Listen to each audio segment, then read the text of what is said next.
Hey everybody, this is Andy Bachman with the Idaho National Lab doing a reprise of a presentation I did last month with the Department of Energy and the National Association of State Energy Officials. We were doing a workshop on energy and climate issues and where things are going and what the challenges are.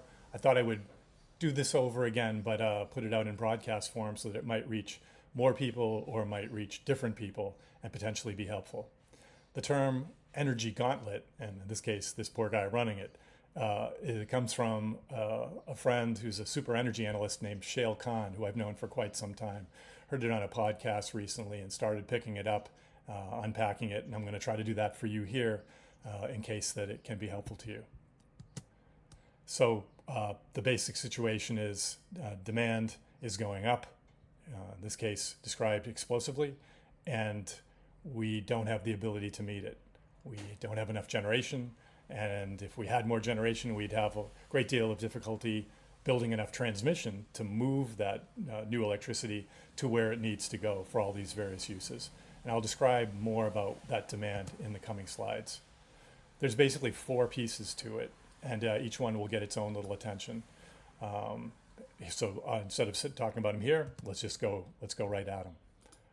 So the first one is data centers. We've had these creatures for decades now as we've been building out the thing called the cloud. Everybody is moving their applications and their data to the cloud. It's cheaper. It's something you don't have to manage. You just have to pay your cloud provider and hope that they're doing it securely, or at least as securely as you did when you owned it. But now with the arrival of generative AI in the form of 3.5 and GPT-4, from OpenAI in the late 2022, demand for data centers, more processing power, GPUs is crazy. And so the request to put more of these things out there, they suck a lot of electricity, both for their processors and for their cooling systems. They need a lot of water typically. And so that's something that until a few years ago wasn't going as crazy as it is now, but now it's one of the big demand drivers. Another one is manufacturing plants. The Biden administration did several things, several policy acts that got us to be bringing more manufacturing back to the United States for jobs, for national security. In this case, the depiction is of a chip fab plant. And imagine the energy required to build it, but then there's a huge amount of electricity required to operate it once it's built. And this one chip fab plant is far from the only thing that's being built right now that's going to suck down a lot more electricity than when, say, we outsourced a lot of things, outsourced almost everything, I think, in some cases. Number three, electric vehicles. That light blue one you see over there on the right, that looks a lot like my car. It's a 2023 Chevy Bolt, and it's just a delight. When I have to rent cars, which I do a fair amount of time, and it's a gas car, I note the differences, and none of them are positive. So these things are coming. They've been politicized. Temperature for them has run hot and cold. They've been a little bit expensive for regular people, but now the prices are coming down fast, and so you'll start to see more of them on the street.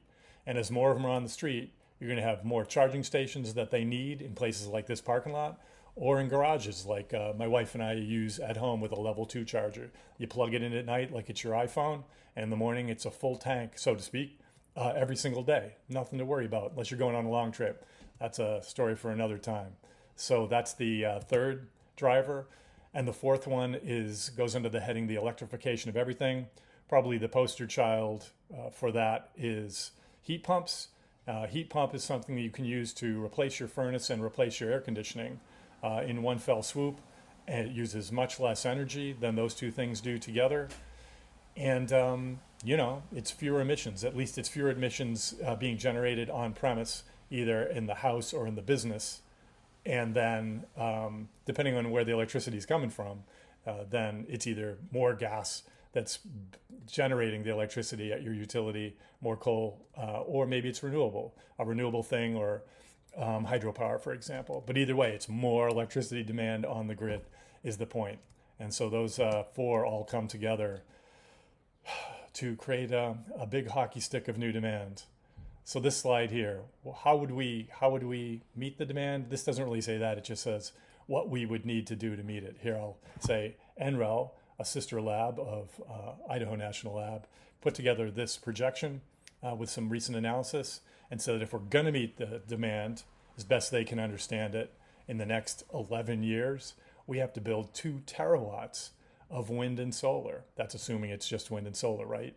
Plus, if you look below that, hydro and geothermal. And look at that, they're very bullish on nuclear energy. So let's see if that comes to fruition. I'll address that a little bit later. But one thing I would want to say about this projection of this enormous amount of new generation capacity, and it's not even talking about transmission, is that for each asset that gets built, they have to go through these phases, right? And all of them are time consuming. And I'm going to check my notes real quick so I don't miss anything. The thing has to be sited. That can be a thorny process with the Public Utility Commission and local business groups and community groups. It has to be designed by an engineering design firm. It has to be permitted, so regulators have to say, okay, we like that design. It looks okay, you guys can go ahead and build it. But now you also need to get it funded. Probably had to get some funding to get to that point. Now you need to get the actual construction and the materials and the labor funded. That can take some significant time, right? And have some uncertainty. Then with funding in hand, you build it. How long does that take? I'll just let you infer how long that takes depending on which type of asset it is. You need to staff it. The staff needs to operate it. And ideally, they're operating it. I say ideally because it still is a nice to have. It needs to be operated in a secure manner if you don't want the thing to be tipping over all the time from various and sundry, say, ransomware groups. So think about that. This slide is central to the challenge that is ahead of us in I was going to say in coming years, right now. This one is a little bit different. It's just to remind you of the climate context in which all of this is happening, that each year it gets hotter, each year the atmosphere can hold more moisture, and as it does, and as it releases it in these huge events, we have problems. We have problems to infrastructure, we have problems to community, and it's not changing. It's going to keep getting warmer. I'm showing you this on this slide because it's showing that it used to get warmer more slowly, and now it's getting warmer more quickly than many of the climate models have been projecting. Last year was the hottest year on record. It was also the highest emissions year on record. What does that say for 2024, 25, 26? They're going to be hotter, they're going to have higher emissions, and that means the impacts are going to keep coming and keep getting worse than they have been. For you Monty Python fans out there, we have the Black Knight, famous for saying none shall pass, but also famous for having very loose limbs, so to speak. And so I'm going to give you 4 pieces or 4 parts, 4 limbs that point out the conundrum that we're in. Are we going to have a reliable electric grid, or is it going to be sustainable? And note, I'm not even saying the word affordable. I'm not even saying safe. Those are both the charges of electric utilities, reliable, safe, and affordable. And because of climate concerns, sustainable.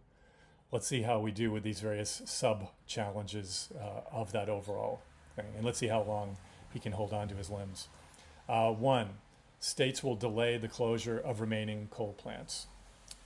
That's already happening. In order to meet targets, we have said we're going to close certain coal plants. We've closed many, but we're going to close more. Now we're not. I'm saying this to you. Some will still close. Maybe they're too far along in the process, but many that were projected to close in 25, 26, 27, 28 are going to stay open. Why is that? Because we need the electricity. That's why. You have to have enough or the grid doesn't work. If the grid doesn't work, hardly anything else works. The second limb of this argument is that states are beginning to build new natural gas plants. That's not even entirely accurate. They never really stopped building them. They tried to slow down. But now, with all the things I showed you on the demand side, they're going to have to start building them like crazy in order to keep up with demand, in order to keep the grid going. So, coal plants not shutting down. We're not building new coal plants, but not shutting down and building new natural gas plants means that we are not going to hit emissions targets. You know, net zero and ESG and targets by 2030, 2040, 2050. I think China's is 2070. Those are all going to be missed, like not even close in most cases. And what does that mean? How will we motivate ourselves to at least keep trying to reduce emissions when the very metric that we've been using no longer works? And we also don't believe in our ability to meet any of the targets that we said. We're going to have to come up with a whole new motivating force if we're going to keep this initiative towards sustainability alive. All that, the last leg, emissions will continue to rise and impacts will continue to worsen. I'm saying this to you not as an opinion, but as a fact. This is, all the lines are pointing in this direction. So if you're a decision maker or you're just a consumer, you have a family, you have a business to run, you're a government office, and you're trying to make best decisions and give best advice to the seniors you speak to, this is what the future is. There's just not any doubt about it. So, by the way, I don't like it. It's terrible. But it's better to see it, acknowledge it, process it emotionally, cognitively, and then inform your decisions with it than it is to pretend or hope otherwise. And you might say, this is just Andy talking, and who knows where he's coming up with these things. I tried to give you citations wherever possible. I was heartened the other day, about a week or so ago, we're in late July right now of 2024, that the Wall Street Journal came out with a piece that says, you're going to be paying more and it's going to be less reliable. This is something that I've been saying in various forms and fashions in different places for quite some time now. It's not a happy story, and it comes on the heels of Hurricane Beryl, which landed on Texas. It warmed up really quickly in the Gulf. By the time it got to the Texas shore and Houston, it had got smaller down to Category 1, which is not a heavy-duty hurricane compared to what we've seen lately. And yet, nevertheless, it caused just incredible damage and long-duration outages to Houston. Many residences, in fact, most residences and businesses that get their electricity from the Houston's utility, they were out for days, a week, and some were out for several weeks, by the way, during a heat wave. Can you imagine what life would be like for you if you were one of those people, and maybe if you're tuning in from Houston or you've left Houston, you did ride through it. Super uncomfortable and super disruptive and expensive in a bunch of different ways.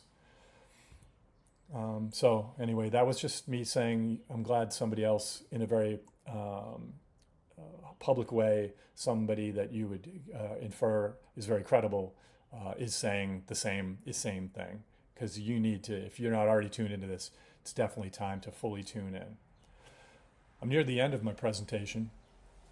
This is from The Economist recently, and I can't help but address nuclear energy.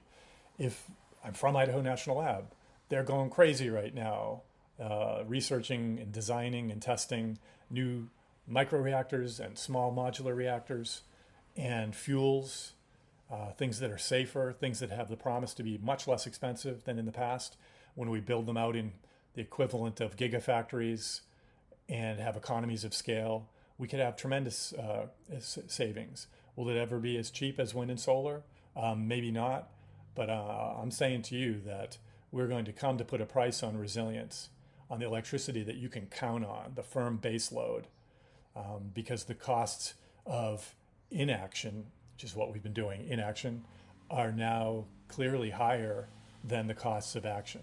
And by action, I mean being proactive, building things, hardening things, getting yourself, your community, and your business and your government ready for this new world that we're living in. So nuclear energy seems like it's going to play an important role now that our fears of climate concerns and our fears of just having enough electricity are eclipsing our nuclear energy concerns. It's just, how soon will it be here? You know, I'm in touch with my colleagues and others all the time going faster, faster, faster. And they're basically saying, we're pedaling as fast as we can. This is infrastructure, and it's not just infrastructure, it's nuclear energy infrastructure. And that does not go fast. There are just so many hoops to jump through. They're trying, and with luck, will come sooner than later, but it's not next year. It's not in the next 5 years. But hopefully these things are coming, and then coming at scale pretty soon. I sure hope so, and a lot of other people do too. This is actually the penultimate slide, and it's just a little plug for a conference that I've been a part of in its first 3 years. Now it's coming to its fourth year. It's starting to pick up steam, pick up speed. It's hosted by the Battelle Memorial Institute, which is actually the organization that staffs most of the labs, or many of the labs, including the one that I work for at INL. And it's going to be in April of next year. It's going to be in the Reagan building. And this year we're going to have sponsors showing off new research and new products, new services for the resilience part of the equation. What to do when you know that floods, fires, freezes, heat waves, bigger storms are coming to you. What do you want to do in advance to protect the electric grid, gas pipelines, water, wastewater, water treatment and wastewater treatment, transportation, communications, all the things that we call modern civilization, the foundation of modern civilization. These things are all discussed in depth with Battelle and the great people that it brings, both from the United States and from around the world, for its ICR series. So please put that on your calendar if this is at all of interest to you. I think you'll find it well worth your time. And that's it. Broadcasting live from Milwaukee. Again, this is Andy Bachman. And wherever you are and whatever you're doing, I wish you health and success. Thanks for your time.